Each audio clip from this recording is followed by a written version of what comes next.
America has a habit, no, a tradition, of making promises to black people that she never intends to keep. From 40 acres and a mule to equality for all to we value black lives. It's all smoke and mirrors. And just like clockwork, she pulls the same tricks over and over again. On this past Sunday, February the 9th, 2025, Kendrick Lamar took the Super Bowl stage and did as he always does. He reminded America of who we are. The audacity of a black man standing in front of millions calling out a system that's never truly wanted us here. But while white America loves the performance of black lives and black struggle, they don't love the truth behind it all. So today we're going to talk about the biggest scam of all times in American history.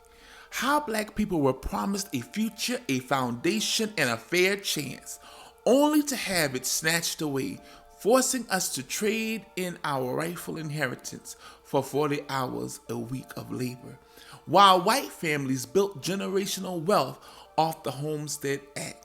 Let's get into it. In January 1865, after generations of slavery, the U.S. government, through Union General William Sherman, issued Special Field Order Number 15.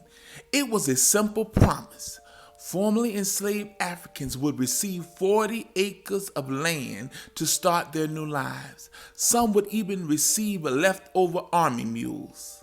For the first time in history, black families had a chance to build something for themselves. And for a moment, just a tiny moment, it looked like America was finally making good on something. But of course, that didn't last long at all. After President Lincoln's assassination, President Andrew Johnson reversed the order. The land was given back to former Confederate slaveholders. Black people once again promised self-sufficiency were forced into sharecropping, another form of economic slavery. Once again, white America did what she does best, reneged on her word, crushed black progress, and told us to pull ourselves up by our bootstraps when we weren't even allowed boots to begin with. And you know what the funny thing of it all, well, not so funny. While black people were left with nothing, white America was busy handing out free land to white settlers through the Homestead Act of 1865. The audacity. Over 270 million acres of land, one of the largest wealth transfers in U.S. history, was given almost entirely to white families. The land became the foundation for generational wealth, farms, businesses, homes, and inheritance. Meanwhile, black families were either denied access or forced into predatory labor systems. Beloved, this is what systematic oppression looks like. Not just violence, not just racism, but calculated economic exclusion.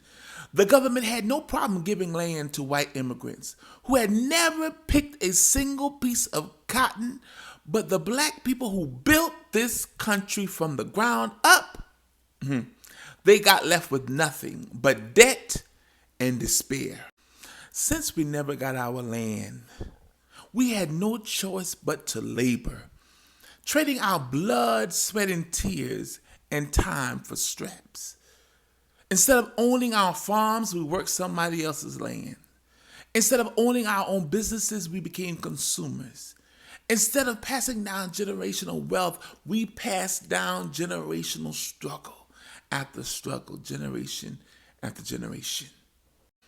And that's how, my friend, we ended up here, trading 40 acres for 40 hours a week, locked into a system that makes sure we are always just surviving, never thriving. The great artist Kendrick Lamar stood on that Super Bowl stage as a reminder, not just as an artist, but as a disruptor. He wore the Hillbillies hoodie, a not so subtle jab at America, racist roots. He performed All Right, an anthem of resistance that white America loves to dance to, but hates when we live by it. He reminded the world that black excellence will always be exploited for entertainment, but never truly honored in reality. One thing's for certain and two things for sure. America loves our culture, but hates our condition.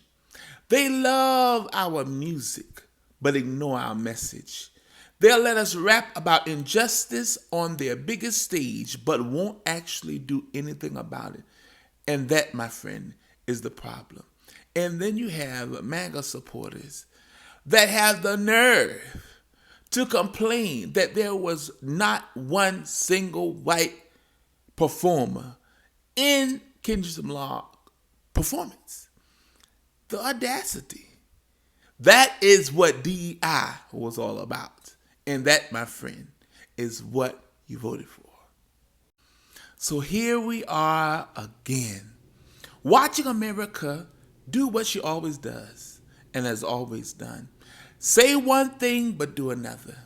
They tell us we are all equal, but refuse reparations. They tell us hard work pays off, but deny us fair wages and home loans. They tell us we should be grateful, but continue to profit from our labor while we get left behind. Houston, we have a problem. But you know, there's one thing history has shown us and has proven to be true. It's that black people of African descent, don't quit. We fight, we innovate, we survive. And most importantly, we expose the lies so the next generation doesn't fall for the same trap. You may try to block us, but you can never stop us. We will always, in the words of our ancestor, Dr. Maya Angelou, we will always rise, and still we rise. Let's be honest, America doesn't deserve us. During slavery, our contribution, and after, our contribution to create this world we live in. But we deserve justice. It's time to demand what's ours, not just in words, but not just in symbolism, but in real tangible action. I want you to drop a comment. Do you think America will ever pay its debts to black people?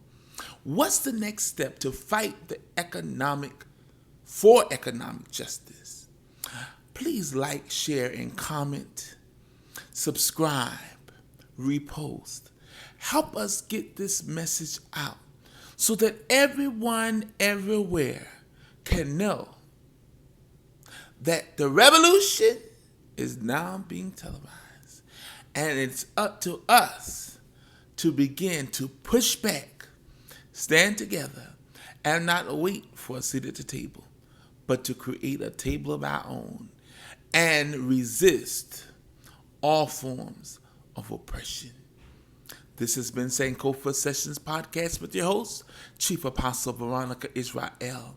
And until next time, keep growing, keep glowing, and never give up on yourself and on our people. Our culture, our people, our generation, the world depends on us. Peace be with you.